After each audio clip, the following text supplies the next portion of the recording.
আখ্যায়িত করা হয়েছে, যাকে আল্লাহ রাসূল নিজেই বলেছেন, ফাতেমা তুমি চিন্তা করো না, পৃথিবীর বুকে তুমি এত সম্মানী, পরকালে আরো এত সম্মানী, যে সমস্ত নারীদের সর্দারনি হবে তুমি জান্নাতে, লিডার। সমস্ত জান্নাতের যত নারী থাকবে তার মধ্যে তুমি থাকবে এক নম্বরে।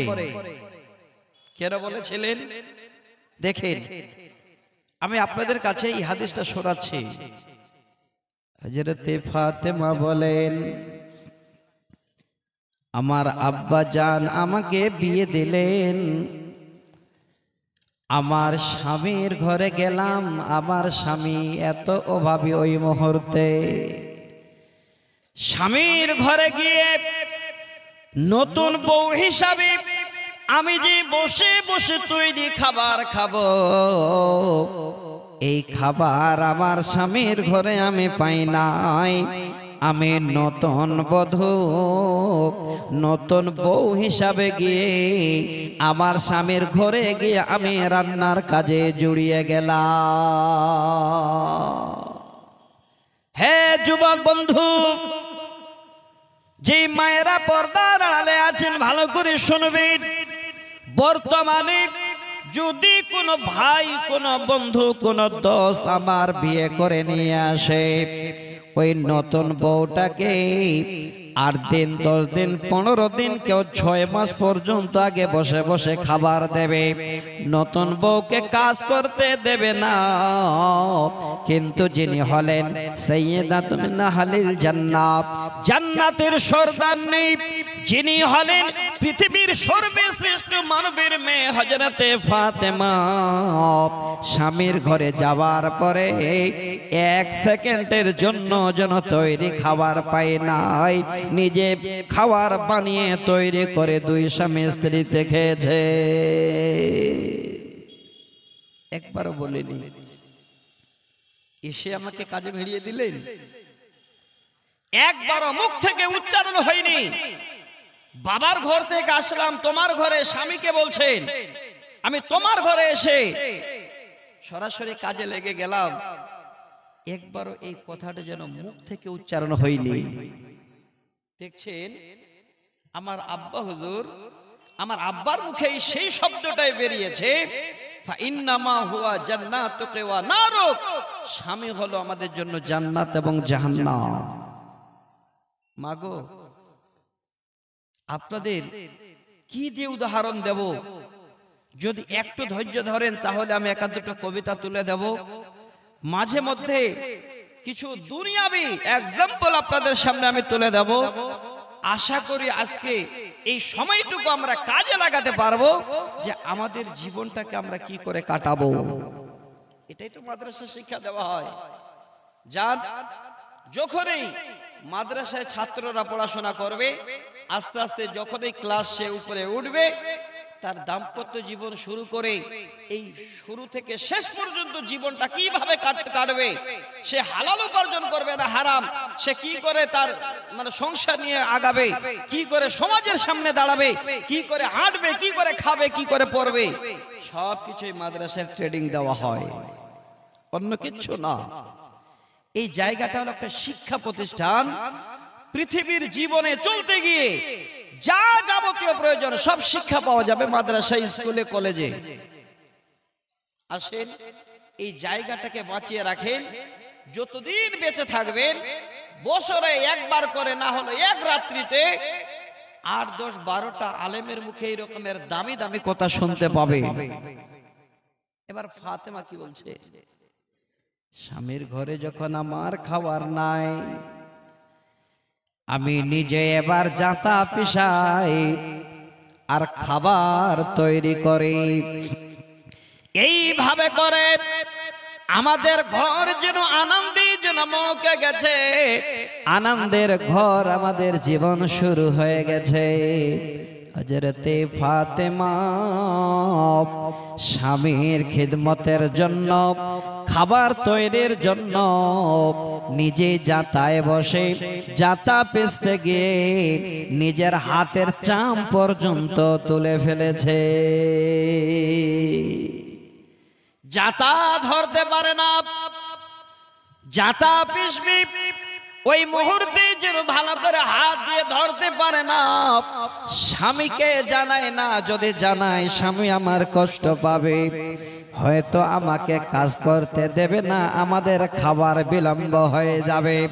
হযরতে ফাতেমা বলেন, একদিন আমি আমার আব্বা জানের কাছে এই আবেদন নিয়ে হাজির হলাম। কিসের আবেদন দেখেন ভালো করে। বর্তমানে আপনারা আমরা যদি বেটি বিয়ে দিই, বেটি শ্বশুর বাড়ি গেল, এবার বেটির যদি কষ্ট হয়, বাবা ফোন করে দিল, বাবার কাছে ফোন আসলো, বেটি যেন বলছে আব্বা এত কষ্ট, আব্বা আমার স্বামীর ঘরে যেন বড্ড কষ্ট হয়ে গেছে, অমুক জিনিস পাওয়া যায় না, অমুক জিনিস নাই, অমুক জিনিসের অভাব, বাবা যেন কষ্ট পায়। এবার দেখবেন অনেক কিছু কিনে নিয়ে গিয়ে এবার বেটির বাড়ি দিয়ে আসে। তিনি আল্লাহর নবী জনাবে মুহাম্মদ রাসূলুল্লাহ সাল্লাল্লাহু আলাইহি ওয়াসাল্লাম, তিনি বেটির বাড়িতে কি দিয়ে আসছেন এটাই হলো শোনার কথা। হযরতে ফাতেমা আব্বা জানের ঘরের দরজায় আওয়াজ দিয়ে বলি, আব্বা আমি তোমার ফাতেমা তোমার ঘরের দরজায়।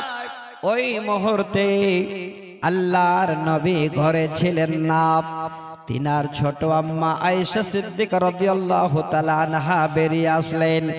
আওয়াজ শুনে বলে, বেটি ফাতেমা চলে আসো মা, তুমি ঘরে আসো, তোমার আব্বা হুজুর ঘরে নাই, কি তোমার প্রয়োজন তুমি বলো, যেটুকু বলার আমি তোমার আব্বার কানে সম্পূর্ণটাই জানিয়ে দেব।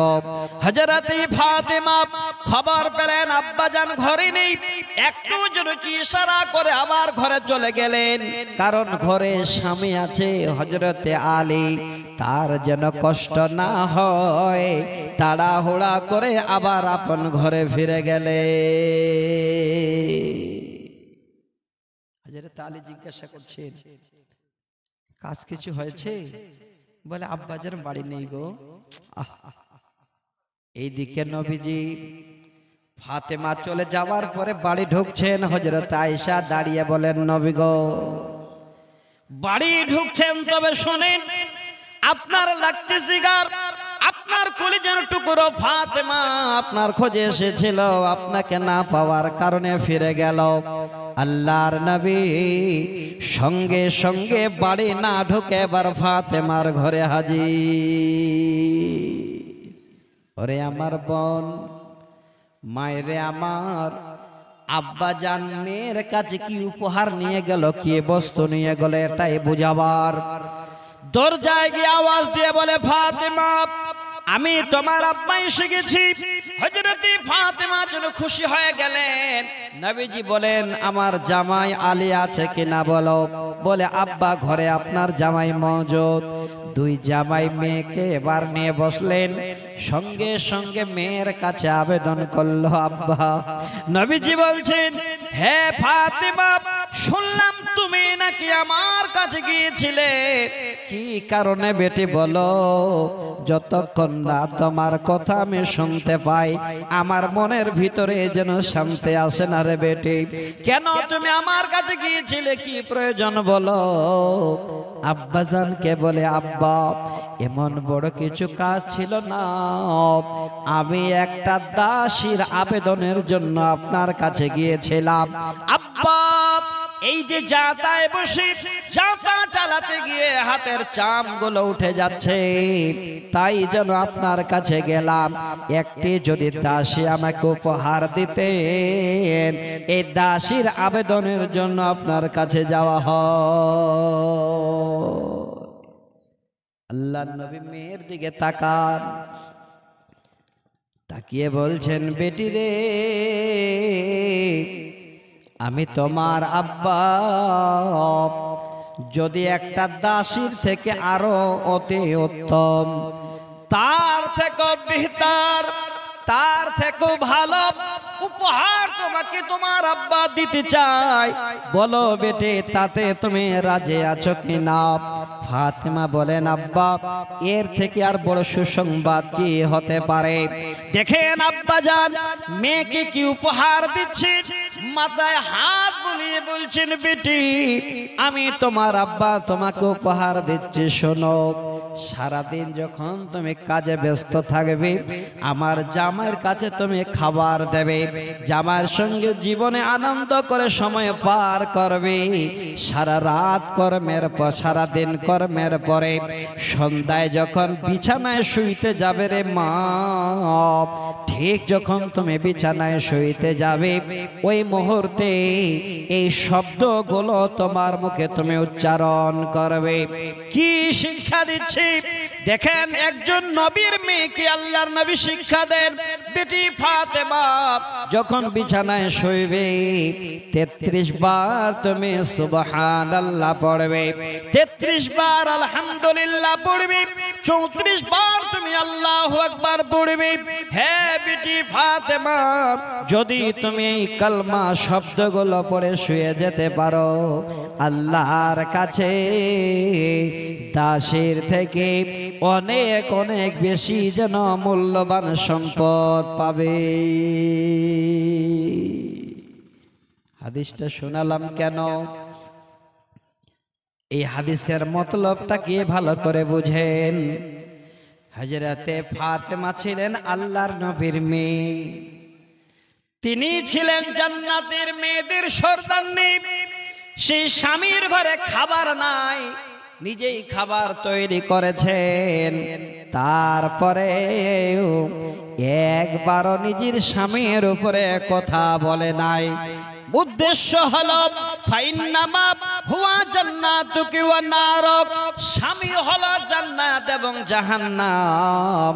এই কারণে এত বড় সম্মানিতা মা হয়ে স্বামীর উপরে একবারও কোনো রকমের কথা বলে না। বর্তমান একটু কিছু হলে স্বামীকে ধরে আগে স্ত্রী ঝুড়ে দিচ্ছে, অশান্তি সৃষ্টি হয়ে যাচ্ছে। কারণ আছে, অবশ্যই এর মধ্যে কারণ আছে। কারণগুলো জানবেন না? সমাজে চলতে গেলে যেইগুলো প্রয়োজন আমাদের অবশ্যই জানা দরকার। আপনার উপরে কোনো রকমের কথা বলবে না, কোনো আওয়াজ হবে না, যদি আপনি ঠিক মতো চয়েস করতে পারেন যে আমার জীবনের সঙ্গিনী আমি কাকে বানাবো।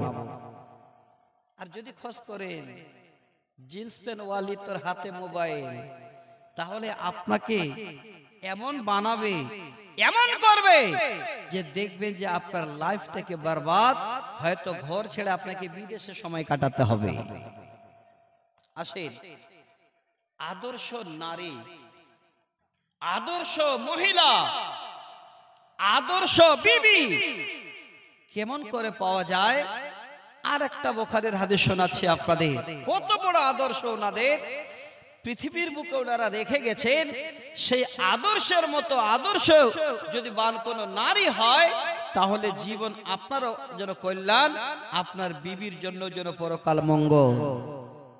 সহিহ বুখারীর আবার প্রথম খণ্ডে 2452 নম্বর হাদিস, যার মধ্যে একদম কোনো কিলোকাল নাই, বুখারী মুসলিমের হাদিস।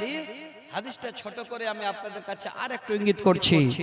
আমার ভাই, আমার বন্ধু, খালি একটু নেবেন, আশা করি আপনার বাড়িটা ইনশাআল্লাহ যদি ঠিক মতো এইভাবে চলেন তাহলে ফুল বাগানে পরিণত হবে। যে বাড়িতে স্বামী স্ত্রী যদি গরিব হয় আর তাদের সংসার জীবনে কোনো গন্ডগোল না হয়, খুশি আনন্দের জীবন কাটে, এর থেকে শান্তির বাড়ি পৃথিবীর বুকে আর কোনোটাই হতে পারে না। সব থেকে শান্তি হলো সেই জায়গায় যেই বাড়িতে কোনো সময় গন্ডগোল হয় না, চোখ রাঙানো হয় না, হাসিতে খুশিতে আনন্দে জীবন কাটে। যদিও বাড়িটা একটা পাটখড়ির ঘেরা দিয়ে তৈরি হয়, ওই বাড়িটা হলো দুনিয়ার বুকে সব থেকে অতি উত্তম বাড়ি। হাদিসে আসছে, তিনটে জায়গায় জীবনে কোনোদিন শান্তি আসে না। বুঝলেন? আর